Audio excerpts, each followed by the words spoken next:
बेटा जय मसीह। जय मसीह। जय मसीह। Hallelujah hallelujah. हालेलुया। हालेलुया। परमेश्वर को बहुत बहुत धन्यवाद और आप सभी को भी एक समय निकाल के परमेश्वर के लिए यहाँ पर उपस्थित हो गए हैं ना, उसके लिए भी मैं बहुत बहुत धन्यवाद करती हूँ आप सभी का भी। और एक बार हम परमेश्वर की उपस्थिति के लिए परमेश्वर को स्वागत करते हुए ताली बजाएंगे और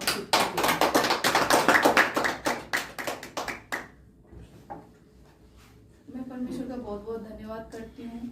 आज का दिन परमेश्वर ने हम सबके लिए सुझाया, हम सबको आज का दिन दिखाया, आज का सूरज हमें देखने का मौका दिया। ये परमेश्वर के अनुग्रह के द्वारा ही संभव हो पाया। इसके लिए हम परमेश्वर को, मैं विशेषतः परमेश्वर को धन्यवाद देती हूँ हृदय से। सच में हमारे परमेश्वर बहुत महान है, बहुत दयालु है, बहुत कृपालु है, अनुग्रहकारी है। और हम परमेश्वर को कितना परमेश्वर के आज्ञाओं का पालन करते, हम अनुसरण करते हैं। परमेश्वर वो नहीं देखता है, फिर भी परमेश्वर हमारे ऊपर अपनी कृपा निरंतर बनाए रखता है। इसका जीता जागता सबूत ये है कि आज हम इस भवन में, है ना, उपस्थित होके परमेश्वर के महिमा कर पा रहे हैं और परमेश्वर की हुजूरी में आके परमेश्वर के सामर्थ्य वचन को सुनने जा रहे हैं और सही सलामत सकुशल हम यहाँ पे इस समय उपस्थित हो सके। यही हमारे लिए सबूत की बात है कि प्रभु हमारे ऊपर कृपा में है, अपनी कृपा को बनाए रखता है और वो अनुग्रहकारी है। हालेलुया। आज इस विषय में बात करने जा रहे हैं। इस विषय में हम सुनेंगे कि महान परमेश्वर को हम क्या दे सकते हैं, है ना। महान परमेश्वर ने तो हमें सब कुछ दिया है, सारा सृष्टि को परमेश्वर ने बनाया है ना, और सारा सृष्टि को परमेश्वर ने रचा। वो हमारे लिए मतलब सब कुछ उसने हमारे लिए किया। क्या ऐसे परमेश्वर हमसे कुछ चाहता है? क्या हमें परमेश्वर को देना चाहिए? अक्सर परमेश्वर हमसे चाहता है और हमें वो चीजें देना भी चाहिए। हम इतने वो है नहीं परमेश्वर को हम कुछ भी दे सकते, क्योंकि हम देखते सारी पृथ्वी की सृष्टि की रचना की, उसके ऊपर जो भी है, उसके स्वर्ग के नीचे जो भी है, स्वर्ग और पृथ्वी दोनों के सृष्टिकर्ता परमेश्वर है। उसने अपनी संपत्ति के हेतु जो इकलौते पुत्र है ना, जो यीशु है, वो सारे अपने मतलब सब कुछ खत्म करके, है ना, उसने हमें दे दिया अपने इकलौते पुत्र, जिसने हमारे पापों के लिए, छुटकारे के लिए, उद्धार के लिए वो अपने आप को क्रूसिफिकेशन हो गया और उसने सब कुछ दे दिया। तो क्या चाहता है परमेश्वर? इसका मतलब परमेश्वर तो कुछ नहीं चाहता, उसने सारी चीजें हमारे लिए दिया है। तो हम एक पल के लिए ये भी सोच सकते हैं, लेकिन परमेश्वर को हमें देना चाहिए। और हम क्या दे सकते हैं, और जरूरी है हमें देना भी, है ना। बहुत चीजें हम दे सकते हैं परमेश्वर को। उसमें से मैं आज एक बात में डिस्कस करूंगी, आप लोगों के साथ बातें करूंगी वचन के द्वारा। और वो क्या चीज है कि हम परमेश्वर को आराधना दे सकते हैं, है ना। और हमसे परमेश्वर क्या चाहता है? आराधना चाहता है, ठीक है। परमेश्वर को हम बहुत चीज दे सकते हैं। हम हमारे पास जो समय अभी हमको समय दे के हम यहाँ पे उपस्थित हो गए हैं, वो भी परमेश्वर को देना है। और बहुत चीजें ऐसी हैं जो कि हम धन दौलत के द्वारा भी हम धन दौलत भी दे सकते। मतलब इसका मतलब ये नहीं कि हम परमेश्वर को मतलब परमेश्वर धन दौलत चाहता है, उसका भी अलग प्रोसीजर है, हम कैसे दे सकते हैं। तो इन बहुत सारी चीजों में से एक चीज है, एक बात है, वो है आराधना। और हम इतने महान परमेश्वर, जिसने अपनी सारी स्वर्ग को खाली करके अपनी वो संपत्ति हमें दे दिया है ना। यीशु मसीह है जो उसने हमें दे दिया है ना। उसने एक अपने शरीर का एक कतरा खून हमारे लिए बहाया, और हम उसके बदले में क्या दे सकते हैं परमेश्वर को? तो हम उसके महान प्रेम के बदले में अपने आप को दीनता के साथ, नम्रता के साथ जो हृदय खोल कर हमें देना चाहिए, वो है आराधना। तो चलते हम बात करते हैं, जानते हैं और इस विषय में थोड़ा अध्ययन करते हैं। आराधना क्या है, कैसे है, किस प्रकार से होती है ना, कैसा आराधना परमेश्वर चाहता है। हम जो इंसान है, हम संसारिक इंसान है, मनुष्य के द्वारा जो मतलब मनुष्य जो देता है, हम संसार में देखते हैं, एक मतलब जो परमेश्वर लेता है उस बात में एक मुख्य बात होती है वो आराधना है ना।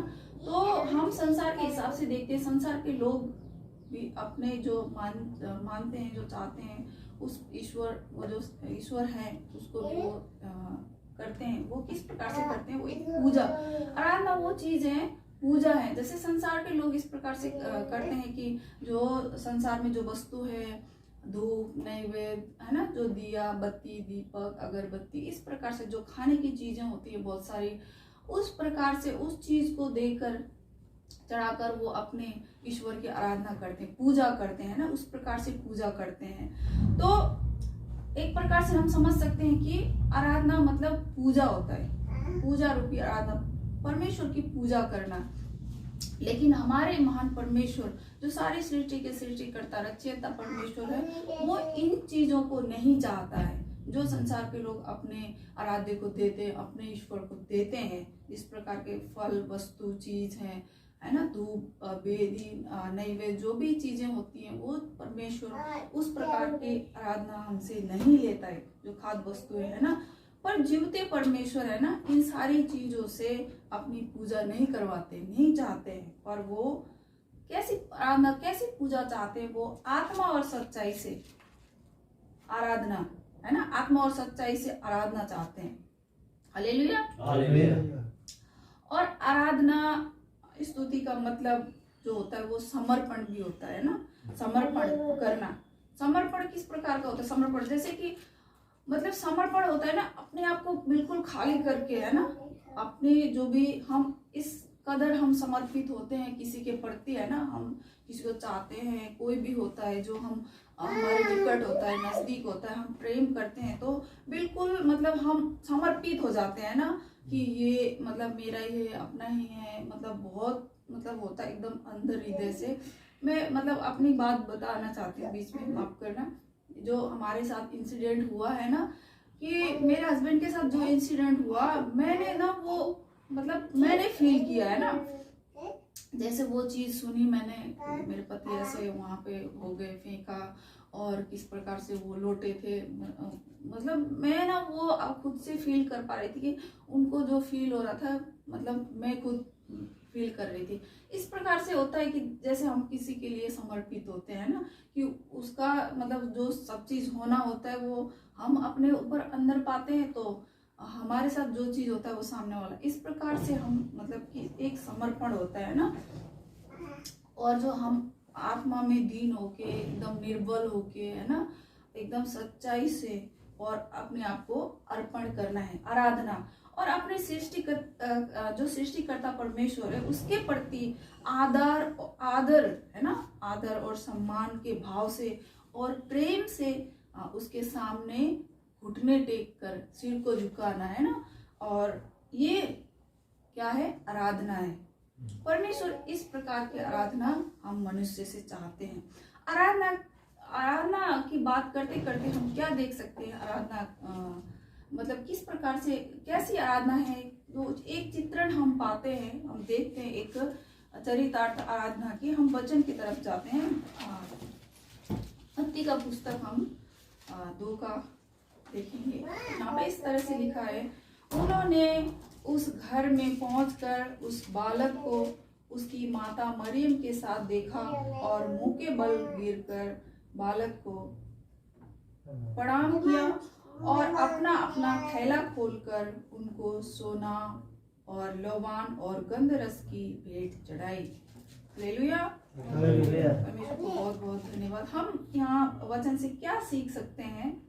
आराधना एक प्रेम और श्रद्धा और आदर के साथ है ना, परमेश्वर के सामने गिरकर उसे समर्पण करना और अपनी क्या कहते वो थैला रूपी जो आत्मा हृदय है, थैला रूपी हृदय को खोलकर आत्मा से निकले हुए बहुमूल्य रत्न होती है जो भेंट चढ़ाना होता है। कहने का मतलब ये है कि वहां पे उन्होंने किस प्रकार से आराधना की परमेश्वर की। जब पहले परमेश्वर के आगमन उन्होंने परमेश्वर को देखा उस बालक के रूप में, है ना, तो उन ज्योतिषियों ने देखा तो किस तरह से प्रभु की आराधना की, है ना। वहां पे उन्होंने क्या किया, मुंह के बल गिरा और मुंह के बल गिर के अपने थैलों को खोलकर, है ना, और उनके थैलों में उन्होंने पहले से ही उनको पता था कि हमारे उद्धारकर्ता हमारे प्रभु जो महान है, वो छुड़ाने वाले हैं, जो है ना, वो वहाँ पे अवतरित होने वाले हैं मनुष्य के रूप में, कन्या मरियम के गर्भ से पैदा इस जगह पर होने वाले, वो तारों के माध्यम से, है ना, ज्योतिषी लोग वहाँ पे उन्होंने आस लेके मन में हर्ष उल्लास उनके मन में, उन्होंने जो राजा ने उनको बोला था कि, है ना, तुमने जब ये बालक को तुम देखोगे तो फिर मेरे सामने आना। लेकिन उन्होंने बहुत सारे ज्योतिषियों को वो लालसा वो देने की बात कही, लेकिन उन सब चीज को छोड़ के उन्होंने मतलब एकदम उस चीज को पाके, परमेश्वर को पाके, वो दर्शन को देख कर, है ना, मन में हर्ष उल्लास होके उनके हृदय में कोई भी वो चीजें नहीं थी, है ना, कड़वाहट, वो सारी चीजों को भूलकर एक नम्र होकर, हृदय में दीन होके और खुशी के साथ, उल्लास के साथ उन्होंने प्रभु में समर्पण किया अपने आप को, है ना। और इस प्रकार से मुंह के बल गिर के उन बालक को प्रणाम किया और अपना अपना थैला खोलकर उन्होंने जो भी थैले में लेके रखे थे प्रभु को चढ़ाने के लिए, पहले से उसमें जो भी सोना चांदी था, बहुत बहुमूल्य कीमती चीज थी, और लोबान और गंधरस की भेंट चढ़ाई। तो ये सब नहीं चाहते थे, लेकिन देखिए आदर उस हर एक टाइम सिचुएशन के हिसाब से, है ना, आदर करने का, महिमा करने का, प्रशंसा करने का, आराधना करने का वो तरीका होता था लोगों को, जो वो समर्पित करने का, अपने आप को समर्पण करने का। किस तरह से वो समर्पण कर सकता इंसान किसी के लिए, किस तरीके से, किस हद तक जा सकता है समर्पण के मामले में, वो यहाँ पे दर्शाता है। तो हमारे परमेश्वर इस प्रकार का समर्पण, इस प्रकार का आराधना हमसे चाहता है कि हम अपने थैले रूपी जो हृदय है, उस हृदय से ऐसी बहुमूल्य चीज, बहुमूल्य हमारे हृदय से क्या हो सकता है कि हम दीनता हो सकता है, नम्र हो सकती है, प्रेम हो सकता है ना, और सम्मान हो सकता है, आदर हो सकता है। इस तरह का बहुमूल्य रत्न निकाल के हम परमेश्वर के आगे, है ना, समर्पित होके इस प्रकार की भेंट को हम चढ़ा सकते हैं। इस प्रकार की भेंट को चढ़ा के हम परमेश्वर की आराधना कर सकते हैं। इस रीति का, इस प्रकार का आराधना परमेश्वर हमसे चाहता है। Hallelujah, hallelujah. हम आगे देखते हैं और हम परमेश्वर की आराधना क्यों करते हैं इसमें देखेंगे, जानेंगे। और क्योंकि परमेश्वर कौन है हम जानते हैं। हालेलुया। हम परमेश्वर के जन है, परमेश्वर ने हमें चुना है। हमने परमेश्वर को नहीं चुना, नहीं जाना, क्योंकि हम वचन में पाते हैं कि मैं माता के गर्भ में आने से पहले ही परमेश्वर ने हमें रचा है। तो परमेश्वर ने हमें रचा है और चुना है परमेश्वर ने। तो हम इतना होने के बाद जब हम स्कूल में एडमिशन लेते हैं, तो हम जब पढ़ने लगते हैं तो हमें अपने टीचर्स के बारे में जो पीरियड बाय पीरियड पढ़ाते हैं टीचर, 1 2 3 करके आते हैं पढ़ाने, तो हम अपने टीचर के नेचर के बारे में, टीचर मतलब किस तरह से पढ़ाते हैं, क्या करते हैं, कैसे हमें समझाते हैं, वो सब हम जानते हैं, समझते हैं ना। तो इसी रीति से हम परमेश्वर कौन है, हम परमेश्वर को जानते हैं, समझते हैं। वो हमारा सृष्टिकर्ता परमेश्वर, हमें पता है ना, वो महान है, वो परमेश्वर, वो एक ही परमेश्वर है जिसको हम अब्बा पिता कहकर पुकार सकते हैं। वो यहोवा परमेश्वर, यहोवा ही रहे, वो सेनाओं के परमेश्वर है, वो सेनाओं के यहोवा है। हम ये बात को हम जानते हैं। वही हर एक प्राणी से आराधना स्वीकार के योग्य है ना। हर एक प्राणी मतलब जितने भी प्राणी, जितने भी सृष्टि में उनकी रचना है, वो हर एक से परमेश्वर, हर एक से परमेश्वर वो स्वीकार करता है आराधना। उनकी किए गई हुई आराधना वो परमेश्वर स्वीकार करने योग्य। क्योंकि हम ये बात जानते हैं, परमेश्वर ने हम पर क्या किया, बड़ा ही अनुग्रह किया है ना। और वो आराधना में विराजमान करने वाले परमेश्वर भी हैं, है ना। इसीलिए हम परमेश्वर की क्या करते हैं, आराधना करते हैं, क्योंकि हम जानते हैं परमेश्वर कौन है। परमेश्वर सृष्टि करता है, परमेश्वर ने हमें बनाया है अपने स्वरूप में। हमें परमेश्वर ने इतनी महान अनुग्रह की है, जिसने अपने इकलौते पुत्र हमारे लिए दिए। हम ये सारी बातों को जानते हैं, मतलब ये हमारा हृदय इस बात को झुठलाता नहीं है, क्योंकि हम केवल मुंह से कहते नहीं हैं, हमने इस बात को मानते भी हैं। हालेलुया। जो विश्वास प्रेरित की जो सार हम पढ़ते हैं, हम उस पर विश्वास करके, है ना, उसके ऊपर हम हर संडे जो स्तुति आराधना के बाद हम पढ़ते हैं, उस पर हम विश्वास करके बात को पढ़ते हैं, क्योंकि ये बात हम जानते हैं, इसीलिए उस पर विश्वास करके हम उसको मनन करते हैं। इसीलिए हम परमेश्वर की आराधना करते हैं, क्योंकि परमेश्वर कौन है हम जानते हैं।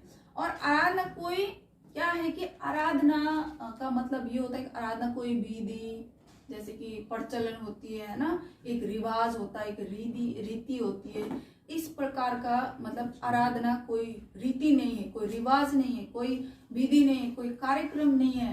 कि होता है कि हमारे पुरखा से चलती आई हुई है, इस रीति को हमें निभाना है, हम बैठ रहे हैं, हमें कुछ पता नहीं है, फिर भी हम उस कल्चर को निभा रहे हैं, मान रहे हैं ना। हम संसार में ऐसे बहुत सारे कल्चर देखते हैं जिसके बारे में हमें पता भी नहीं होता है, फिर भी हम उस जगह पे जाते हैं, बैठते हैं, क्योंकि मेरे बड़े बूढ़े करते हैं तो हमें भी बैठना चाहिए, हम इस रीति से करते हैं। लेकिन आराधना इस प्रकार की ये रीति कोई भी विधि नहीं है, ये तो अपने हृदय परमेश्वर के सामने उड़ेलना होता है। क्या होता है कि हृदय, अपना हृदय परमेश्वर के सामने उड़ेलना, मतलब खिड़ाना, सब चीज हृदय में तो सब चीज होता है ना, पूरा हृदय को खाली करके परमेश्वर के सामने समर्पित होना, उड़ेलना, गिराना, डालना, ये होता है, ना कि एक विधि है। हम ये क्यों करते हैं? क्योंकि हम जानते हैं परमेश्वर आराधना के योग्य है ना। परमेश्वर सृष्टि करता है, परमेश्वर हमसे आराधना चाहता है, इसीलिए हम क्योंकि आराधना करते हैं, जान के करते हैं, अनजाने में हम नहीं करते हैं।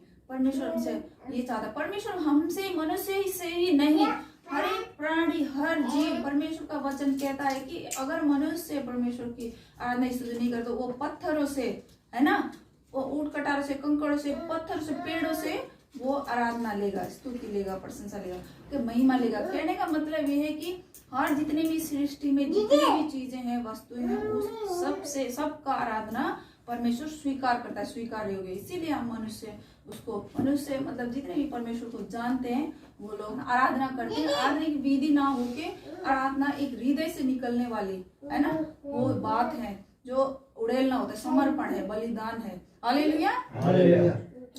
और ये कोई रटा रटाया पाठ भी नहीं है, और क्योंकि ये ऐसी विधि के द्वारा परमेश्वर विधि की तरह का जो आराधना होता है वो स्वीकार नहीं करता है। जो आत्मा से निकली हुई, सच्चाई से निकली हुई जो प्रार्थना होता है, आराधना होता है, वो परमेश्वर स्वीकार करता है। हालेलुया।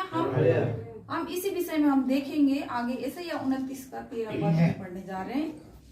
प्रभु ने कहा, ये लोग जो मुंह से मेरा आदर करते हुए समीप आते, परंतु अपना मन मुझसे दूर रखते हैं, और जो केवल मनुष्य की आज्ञा सुन सुनकर मेरा भय मानते हैं। हालेलुया।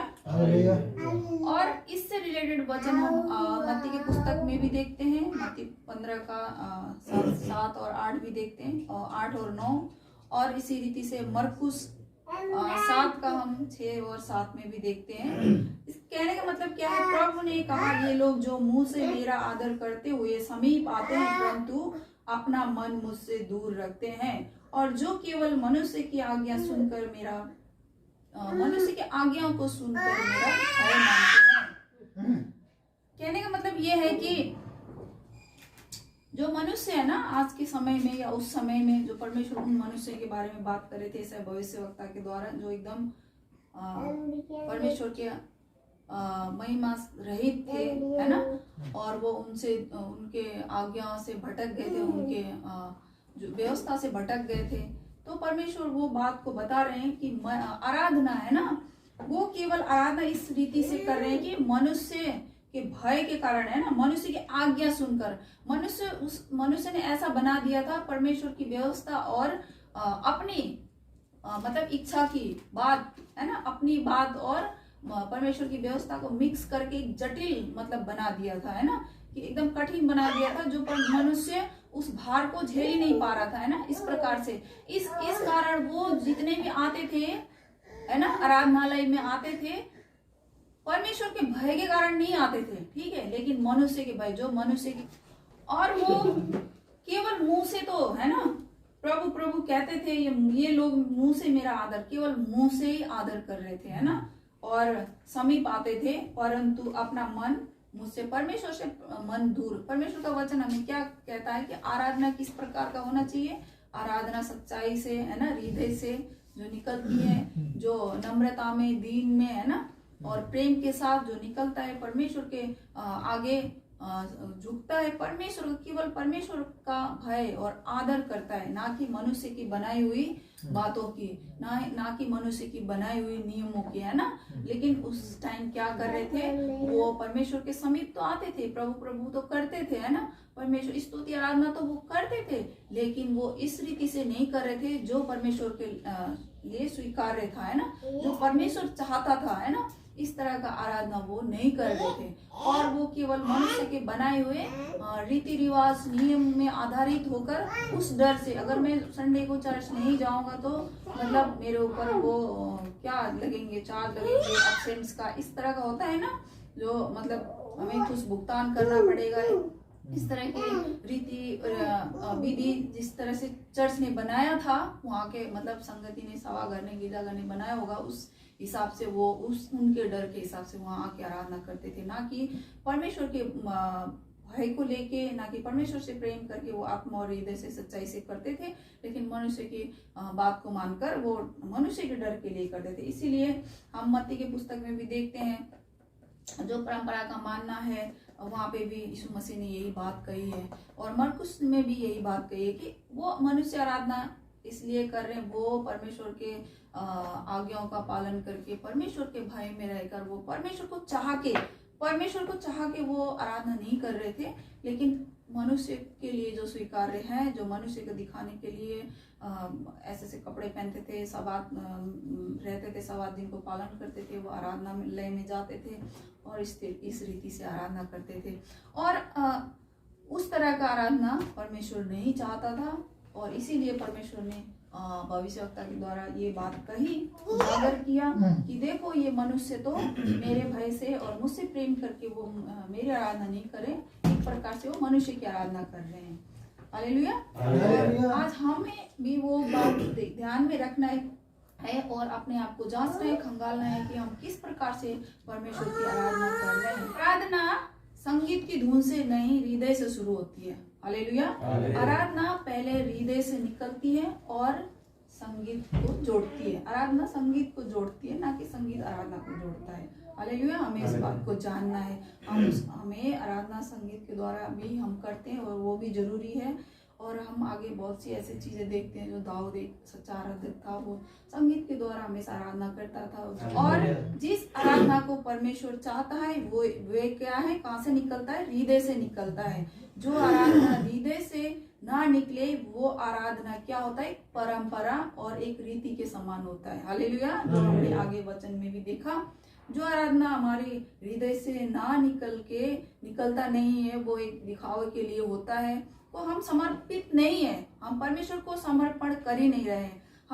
हम संडे को चर्च आ रहे हैं, एक प्रकार से ये कि हम चर्च नहीं जा रहे हैं तो पता नहीं पीटर ब्रदर क्या कहेंगे, पता नहीं वो दिलवादर ब्रदर क्या कहेंगे, या आरजू क्या कहेंगे, सीमा क्या कहेंगे, है ना। इस प्रकार से हम मनुष्य को दिखाने के लिए हम आराधनालय में आ रहे हैं, बल्कि ऐसा नहीं होना चाहिए। हालेलुया। हम कहीं पे भी हो, कैसे भी रहे, किस प्रकार से भी रहे, किसी व्यवस्था में रहे, हमें एक सच्चा आराधक बनना है और आराधना करते रहना है। ना केवल हम आराधनालय में आके, बल्कि हम कहीं पे भी हो, परमेश्वर के ग्रहण योग्य एक आराधक बनना जरूरी है। हालेलुया।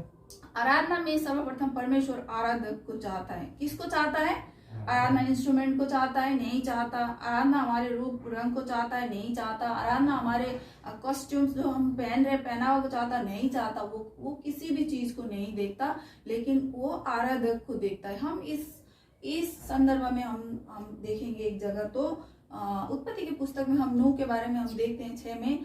तो नूह भी हम पढ़ते जाएंगे तो क्या था, एक सच्चा आराधक हम उसको मान सकते नहीं, वो था।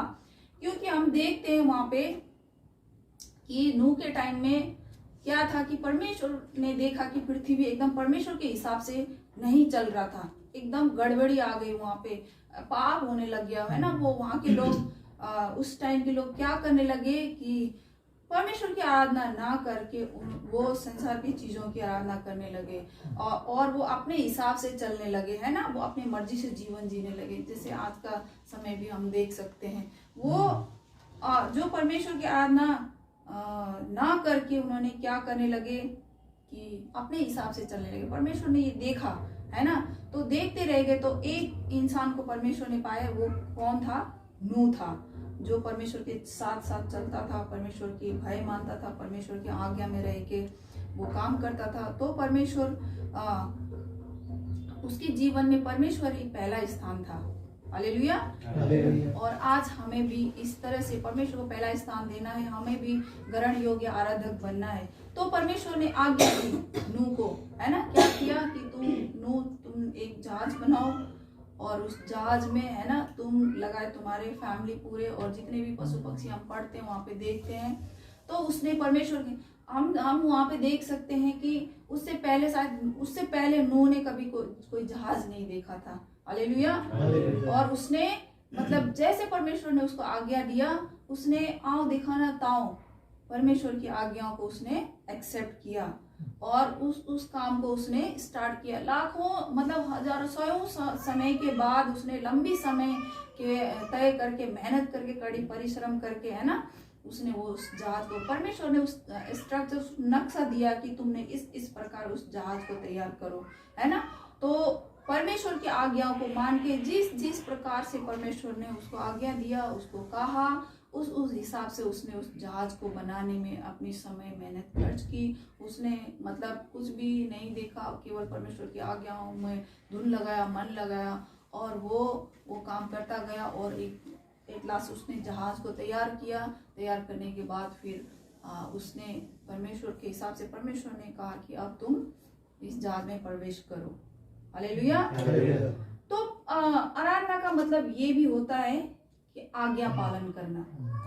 हालेलुया। हम गाते हैं, हम बजाते हैं, हम आराधना करते हैं, स्तुति करते हैं, प्रशंसा करते हैं, सब चीज करते हैं। अगर हम आज्ञा पालन नहीं करते हैं तो कुछ नहीं करते हैं। परमेश्वर का वचन हमें कहता है कि आज्ञा पालन करना वो बलि से बढ़ के है। आज्ञा परमेश्वर बलिदान से, बलि से इतना खुश नहीं होते जितना आज्ञा पालन से खुश होते हैं। हालेलुया। तो एक सच्चा आराधक क्या कर सकता है? वो परमेश्वर के आज्ञाओं का पालन करता है, ना कि वो अनादर नहीं करता, आदर करता, पालन करता, आज्ञा का मानता है, उल्लंघन नहीं करता। हालेलुया। तो आराधना का मतलब ये भी होता है कि आज्ञाओं का पालन करना, आज्ञा मानना और उस पे काम करना। और मतलब जब हम क्या देखते हैं, मैं एक इंटरनेट पे एक पिक्चर मैंने देखा कि मतलब एक छोटी सी बच्ची, सबने देखा होगा शायद कहीं ना कहीं, छोटी सी बच्ची है और सामने यीशु मसीह है। उन्होंने पीछे इतना बड़ा टॉय रखा था और बच्ची के हाथ में छोटा सा टॉय था। प्रभु ने वो छोटा टॉय मांग रहे हैं ना बच्ची से, ताकि प्रभु उसको बड़ा सा टॉय, बड़ा सा डॉल मतलब टेडी बियर है उनके हाथ में, तो वो देंगे। तो कहने का मतलब हम इस प्रकार से काम करते हैं, हम इस प्रकार से आराधना करते हैं जो परमेश्वर को ग्रहण योग्य है, जो परमेश्वर चाहता है, परमेश्वर के लिए स्वीकार्य है, उस प्रकार का हम आराधना करते हैं। तो उसके बदले हमें बहुत बड़ी बड़ी चीजें, बहुत बड़ी बड़ी बातें, बहुत बड़ी बड़ी आशीष, अनुग्रह, हमें वो चीज मिलती है। आज्ञा पालन करते हैं तो आज्ञा पालन करने के बदले हमें शांति मिलती है, अमन मिलती है, खुशी मिलती है, एक अलग ही प्रकार के जो चीज हमने जो चीज सोचते नहीं, हम जो चीज चाहते नहीं, हम उस चीज के पास तक निकट हम नहीं पहुंचते, वो चीज हमें मिलती है। हम देख सकते हैं, हम आराधना, कितनों ने आराधना किया, हम बाइबल में पढ़ते हैं किस प्रकार से आराधना किया। आराधना में बहुत सारी सामर्थ्य होती है, बहुत शैतानों को हम भगा सकते हैं, हम शत्रु से विजय प्राप्त कर सकते हैं, हम क्या कर सकते हैं, हम चंगाई पा सकते हैं आराधना में, है ना। आराधना से बहुत चीज, हम छुटकारा पा सकते हैं। आराधना से हम आराधना के द्वारा आज्ञा पालन में बहुत चीजें सामर्थ्य बल पा सकते हैं। हम वैसे काम कर सकते हैं जो हम सोचते भी नहीं, हम वहां तक पहुंचते नहीं। इसीलिए परमेश्वर ने कहा है कि तुम्हारा और मेरा सोचना जमीन और आसमान का अंतर है, इतना मतलब फासला है। परमेश्वर वहां तक जहाँ तक हम नहीं जा सकते, परमेश्वर वो हमें प्रदान करता है, देता है। परमेश्वर को मैं बहुत बहुत धन्यवाद करना चाहूंगी। परमेश्वर हमें किस तरह से बात को हमें सिखा रहा है, हम तो वही बताते हैं जो हम पढ़ते हैं। जिस तरह से परमेश्वर हमसे बात करता है, हमसे परमेश्वर क्या चाहता है, धन दौलत क्या ये दुनियादारी हमसे क्या चाहता है, अवश्य नहीं चाहता है, लेकिन हमें मतलब वो सारी चीजें देना चाहिए। हम परमेश्वर को समय भी देना चाहिए। हमें बहुत चीजें हैं जो हमें देना चाहिए जरूरी। परमेश्वर को नहीं देते हैं, परमेश्वर डायरेक्ट हमसे नहीं लेता, लेकिन हमें वो अनुग्रह मतलब आग्रह करता है हमें कैसे देना है, वो किस प्रकार से हम देंगे तो वो परमेश्वर पाता है। हालेलुया। और इस देने के बाद में एक आराधना भी है जो परमेश्वर हमसे चाहता है और हमें परमेश्वर को देना चाहिए। वो क्या है? एक सच्चा आराधना, एक हृदय से निकली हुई आराधना, प्रेम के साथ, दीनता के साथ, है ना, और एक समर्पण, एक बलिदान जो हम परमेश्वर को दे सकते हैं। दिखावे वाला नहीं, जो परमेश्वर को भाता है, जो परमेश्वर के ग्रहण योग्य है, वो हम उस प्रकार का आराधना हमें देना चाहिए। जरूरी है, आवश्यक है। हम देते हैं तो उससे गुणा करके पाते हैं। हालेलुया।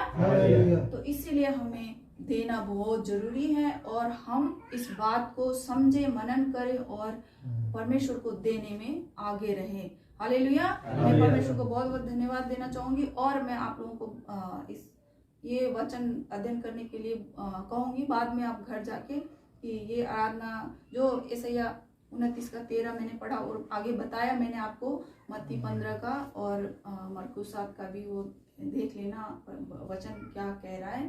तो ये कहकर मैं अपने बात को, परमेश्वर के वचन को यहीं तक रखना चाहूंगी। परमेश्वर का बहुत बहुत धन्यवाद। मैं आशा करती हूँ आप लोगों ने कुछ सीखा, समझा, और आप लोगों को भी धन्यवाद। फिर से जय मसीह। जय मसीह।